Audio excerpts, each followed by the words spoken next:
Morning, everyone. It's good to be with you all. As you know, President Trump has been visiting our friends in India, and I'm just back from a 10-day, six-country trip. In Germany, I reinforced our transatlantic partners the good news that the idea of the West, the model of capitalism freedom, is clearly winning. In Senegal, in Angola, and in Ethiopia, I had important conversations with our partners about how the United States can invest, build out their democracies, their economies, and can produce prosperity that Africa needs to be successful in the years and decades ahead. And then I traveled on to Saudi Arabia and Oman, reaffirming America's strong ties to each of those two indispensable partners. Today I want to make remarks on situations that have been developing while I was away working. First in Afghanistan. Last year I described the three principles underpinning President Trump's foreign policy: realism, restraint, and respect. All of these apply to Afghanistan and what we're doing there. It's a place where our brave soldiers, diplomats, allies, and Afghan counterparts have served and sacrificed now for nearly 2 decades. So first, we have to be realistic. We're proud of our gains, but our generals have determined that this war is unlikely to be won militarily without tremendous additional resources. All sides are tired of fighting. We've arrived at a historic opportunity for peace. It won't be easy to obtain. We should seize the moment. Then there's restraint. We're currently in a 7-day reduction in violence period that started on February 22nd. In 19 years of war, this is the first week-long break in violence by all sides if we're successful in achieving it. If, and only if, it's successful, we will sign the U.S.-Taliban agreement coordinated with the Government of National Unity on or about February 29th that includes a timeline for both a conditions-based and phased troop withdrawal and for the commencement of intra-Afghan negotiations. These negotiations, if they take place, will be the first time that Afghans representing all sides of the conflict will sit down together and begin the hard work of reconciliation. Lastly, respect. The Taliban must respect the agreement, specifically regarding their promises severing ties with terrorists. We're not required to leave unless they can demonstrate they're fulfilling every element of their end of the bargain. This agreement also entails respect for the Afghan people. It's a declaration that the future of their country resides in their hands, not ours. Second, I want to talk about America's world-leading response to the coronavirus outbreak, not just at home, but abroad as well. As the President made clear, our first priority is to protect the homeland. We've imposed prudent travel restrictions and strong travel advisories to slow the spread of the virus to the United States. All known American carriers of the coronavirus are in isolation and treatment, and healthy travelers who traveled from high-risk locations, namely Hubei province and the Diamond Princess cruise ship, were placed in mandatory quarantine upon return to the United States. Outside of our borders, the State Department continues to do an enormous amount of work to review developments inside and outside of China and to help countries who have been stricken by the virus. We also want to applaud the brave reporters who are covering the spread of coronavirus from Wuhan itself. Expelling our journalists exposes once again the government's issue that led to SARS and now the coronavirus, namely censorship. It can have deadly consequences. Had China permitted its own and foreign journalists and medical personnel to speak and investigate freely, Chinese officials and other nations would have been far better prepared to address the challenge. Similarly, the United States is deeply concerned by information indicating the Iranian regime may have suppressed vital details about the outbreak in that country. As of yesterday afternoon, Iran was second only to China in coronavirus deaths. All nations, including Iran, should tell the truth about the coronavirus and cooperate with international aid organizations. Staying on Iran, this weekend the Islamic Republic held another rigged parliamentary election. The United States heard the Iranian people's disgust at their government's repression. We've had people send in messages from all across the country. One Iranian said, quote, "I will not vote. Voting means that we give legitimacy to this corrupt regime. We won't cooperate with them in its crimes." Another said, quote, "I have not voted in my life, and I will not vote for this corrupt mafia system at all." End of quote. The United States stands with the Iranian people who will continue to support their voices. These are people who are desperately eager to be heard in a free and fair election. I also want to speak briefly about the situation in Syria's Idlib province. The Assad regime's brutal new aggression there, cynically backed by Moscow and Tehran, imperils now more than 3 million displaced persons, including, as we've tragically seen, young people. As we've said many times before, the regime will not be able to obtain military victory. The regime's offensive only heightens the risk of conflict with our NATO ally Turkey. The answer is a permanent ceasefire and UN-led negotiations under UN Security Council Resolution 2254. As President Trump said on Tuesday, we are working together with Turkey on seeing what we can do together. Finally, as I've said many times, and most recently during my meeting with Foreign Minister Lavrov in Munich, meddling in our elections is unacceptable. The Trump administration will always work to protect the integrity of our elections, period, full stop. Should Russia or any foreign actor take steps to undermine our democratic processes, we will take action in response. And Russian election interference isn't a problem unique to America. Russians have been sowing division and distrust among citizens of the United States and other countries, from Belarus to Zimbabwe. I'd love to see you all report more on that. I think we've covered pretty much everything that I wanted to speak about today. I'm happy to take a handful of questions. Thank you. Good morning, Mr. Good morning, Secretary. Matt. How are you? Well, I'm doing very well, thank you. Welcome back. Thank you. One, very briefly, I just wonder if you have any thoughts about the passing of Hosni Mubarak in Egypt. And then secondly, and more perhaps newsworthy, on Afghanistan. And I realize there's a bit of a hypothetical element to this, but presuming that we get to Saturday, the deal is signed, and the inter-Afghan talks begin, are there red lines for this administration other than the renunciation of terrorism for those talks? By that, I mean, do women's rights, respect for the Afghan constitution more broadly, if those are not agreed to by the Taliban or in those talks, does that mean the whole deal collapses? Matt, thanks. So first, respect our condolences to the family of Mr. Mubarak.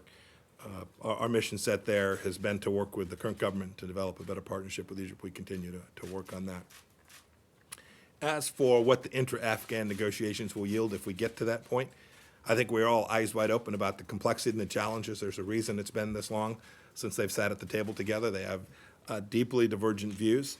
But I am confident that the wide range of persons who ought to have a seat at the table and who ought to have the capacity to yield an Afghanistan government that is formed out of this consensus will address all of the issues that you discussed, right? So we have our deep counterterrorism interest there, making sure that the homeland is never attacked. It's one of the central underpinnings of what President Trump has laid before us.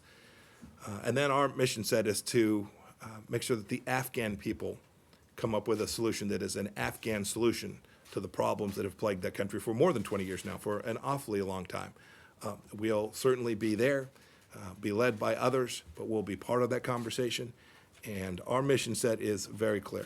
We want to assist and provide structures so that the Afghans can ultimately get an outcome that is led by Afghanis, driven by Afghanis, and is a long-term solution that all of the people of Afghanistan can live with. And they have all the rules, all the constitutional norms.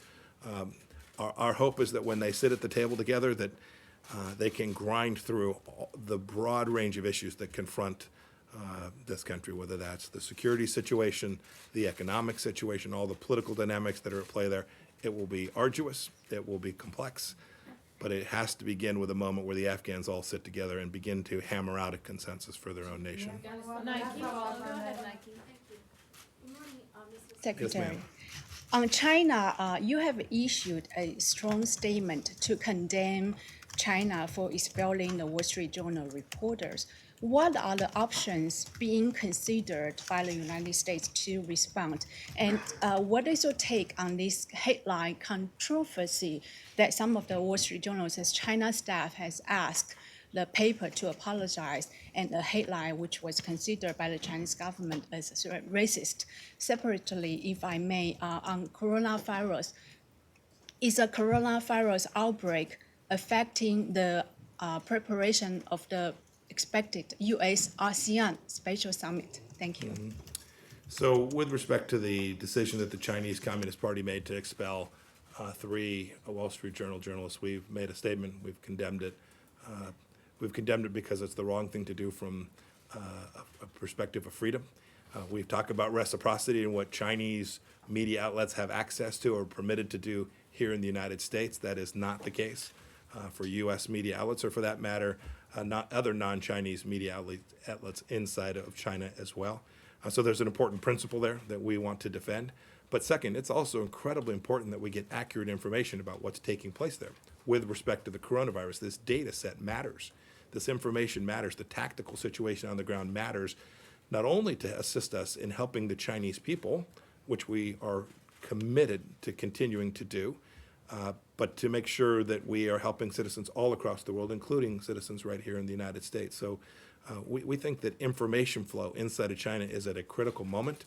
It's always important that we get good information, that there's free press everywhere, but it's especially essential at this time where data and information matter because they provide things that go beyond anecdote so that we can respond in a way that meets the actual threat, not based on anecdote and rumor. I don't want to get ahead of what our policy options are that are being considered. We're looking at a broad range of things. We will take the appropriate action, and if necessary, we'll make sure that the president also gets a chance to weigh in on this decision as we move through our decision-making process. And then I don't have anything to say. The ASEAN summit is still, we're working our way through it for I guess it's the second weekend in March in Las Vegas. Thank you. May I follow up on that first? Yes, ma'am. And Mr. Secretary, you were suggesting in your answer to Matt that this has to be an Afghan-led solution once the negotiations take place.